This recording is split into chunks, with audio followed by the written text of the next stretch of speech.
Trinity here, and welcome back to my channel. Today, we are going to be covering yet another very important and exciting topic, especially if you are a dancer who is currently training because you want to have a professional dance career. You want to have a career that is focused on performing. Okay, so it is very important to remember that you always want to be growing in your knowledge of the craft of dance while you are in pursuit of a professional career. Now, while this does not mean that we stop learning once we sign a contract, while this does not mean that we stop learning once we reach a certain height in our professional dance career, it does, however, mean that we should be constantly in pursuit of learning about our craft, of gaining some sort of knowledge about our craft in various ways. Now, this can happen from choreographic steps. This can happen from one of my favorites, dance history. This can happen from connections, networking, the people around you, sharing, listening, and hearing other dance stories, whether you are a part of them, you have personally experienced them, or there are dance stories that you are being let in on.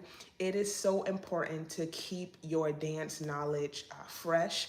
And just to, it doesn't mean that you're like Googling something every day, but there should be something, a part of you as an artist that says, you know what, I want to keep honing in on my craft. Okay, and today we're going to be talking about one of the ways you can do that, and that is with your dance knowledge, keeping it going, keeping it developing. So, your dance knowledge is very important. I talk about over on my Instagram platform how, although becoming and being a professional dance artist is not just about you being perfect, it is, however, about you being good with your technique, having a solid technical foundation, understanding the work, and especially like depending on the genre you want to primarily go in for your dance career. But you also need to be learning. I know in about 2 lives ago, I talked to you guys about teachability. And so, although being the perfect dancer is not the main thing that you need, you do, however, need to know the craft. You do, however, need to know the skill set. You do, however, need to know what's happening in the world of dance to certain degrees. And you do need to make sure you are keeping yourself abreast on all things dance knowledge in whatever way. So, one of the most pivotal ways that I was able to just kind of acquire a large amount of dance knowledge at one time was when a few years ago I worked for Dance the Yard. And if you do not know what Dance the Yard is or who Dance the Yard is, it is basically a program, a festival, a company that hosts various artists for residency purposes, but they also host community dance classes and also dance enrichment activities for the island of Martha's Vineyard and the surrounding communities and or islands.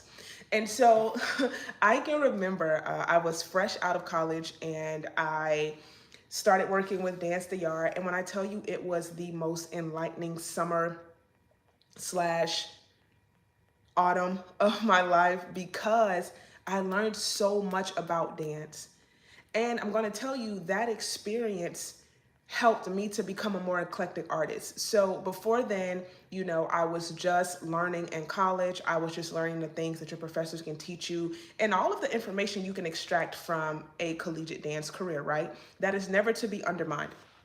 However, what I noticed happened to me personally while working with Dance the Yard is that I became a more well-rounded artist. I became an artist that sort of became hungry for more knowledge.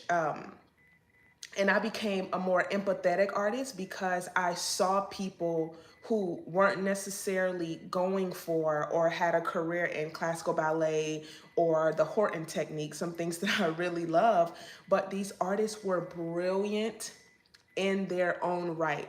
They were brilliant in what they presented to the people. They were brilliant in also how they put together their work and how serious they were about the work.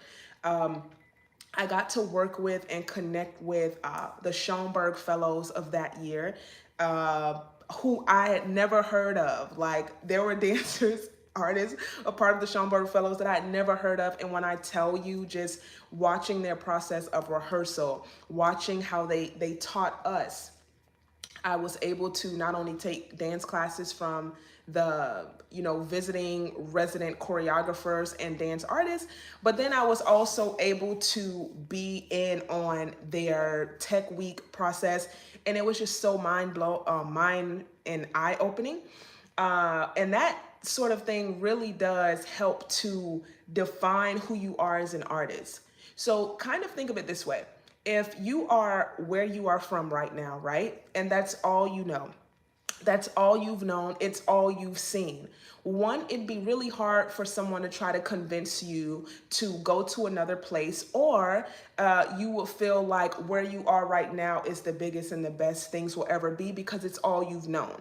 So what happened for me as a dance artist, when I got with Dance the Yard and when I worked with various artists, it really did expand who I am as an artist from the inside out.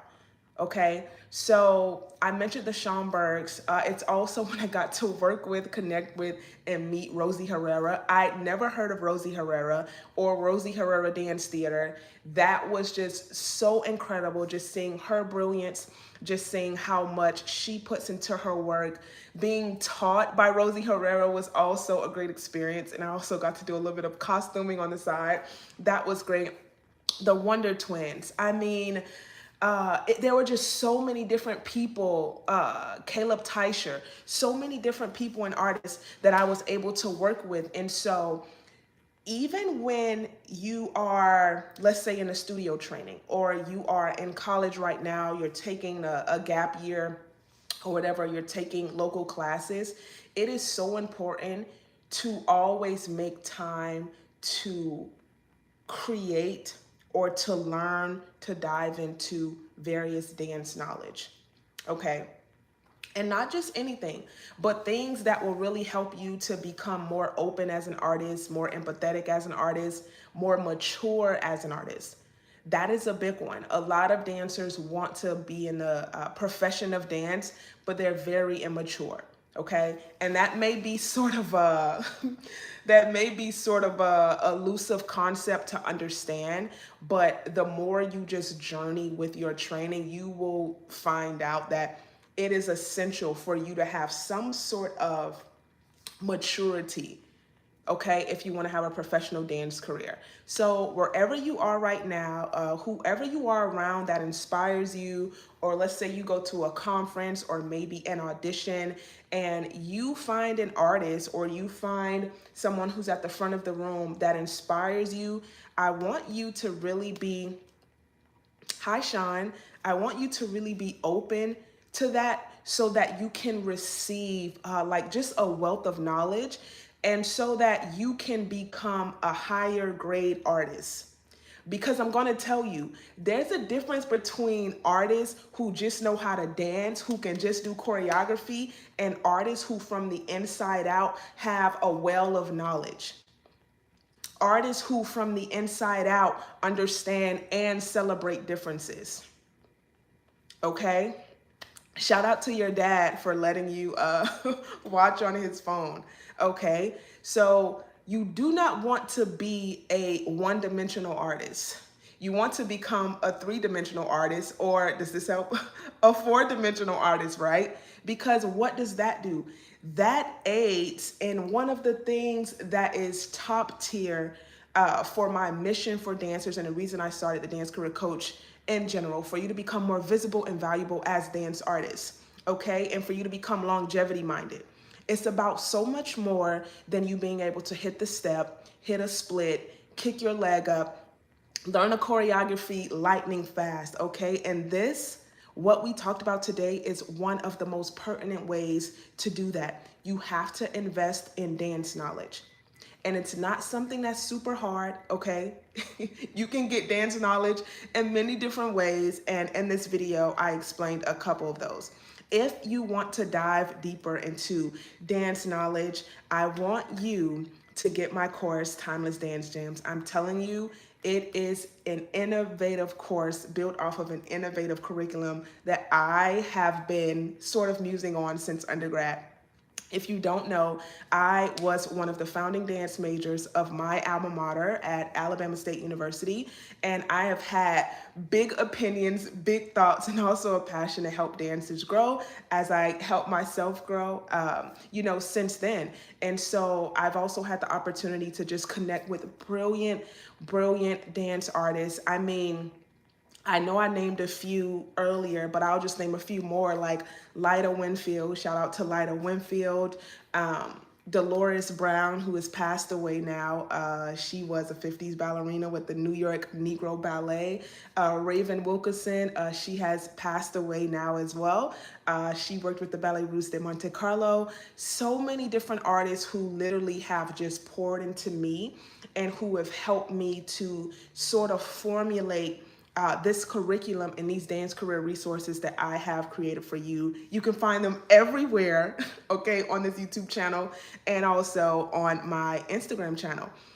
Number 2, add your name and your email to my email list so that you are notified every single time I want to share something with you guys that's going to help you propel forward in your dance training and also your dance career endeavors. And then you'll be the first to know when I drop a brand new dance career resource. All right, guys. Share this video, like, comment, subscribe. I want to hear your thoughts. I know many people are not talking about this stuff. I was old school dance raised, and I am just on a mission to share these valuable tidbits, or what I've coined timeless dance gems, with dancers who are just ready to become world changers and just kind of bridge that gap from the legends to where we are now. And so, yeah, make sure you stay tuned, stay connected. And until next time, happy dancing.